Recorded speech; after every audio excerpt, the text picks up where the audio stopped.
गण गणपतये नमः. वक्रतुंड महाकाय सूर्यकोटि समप्रभ निर्विघ्नं कुरु मे देव सर्व कार्येषु सर्वदा. हे गणराया, रिद्धिसिद्धीच्या दाता, गजमुखा गणनायका. गणेशोत्सव नाव घेताच एक वेगळी अनुभूती महाराष्ट्रातील जनमानसाच्या नसानसात भिनभिनते. बाप्पा आपल्या भव्य दिव्य आणि सोज्वळ रूपात आज घरोघरी विराजमान होते. भारतीय संस्कृतीत गणेशोत्सव हा केवळ एक धार्मिक सण नसून श्रद्धा, एकोपा आणि आनंदाचा उगम होय. विघ्नहर्ता श्री गणेशाच्या आगमनानं प्रत्येक घरात नवे चैतन्य, नवी ऊर्जा आणि भक्तिभावाची लहर उसळते. गणपती बाप्पा हे आरंभाचे दैवत मानले जातात. त्यामुळे कोणत्याही शुभ कार्याची सुरुवात त्यांच्या स्मरणानंच होतं. त्यांच्या रूपात भक्ताला आढळते ती ज्ञान, समृद्धी आणि संकटांवर मात करण्याची प्रेरणा.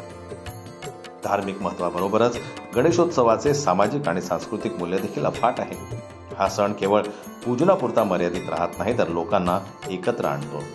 याच माध्यमातून समाज जागृती, पर्यावरणाची जपणूक व सांस्कृतिक कला तसेच संस्कृतीचाही प्रसार घडतो.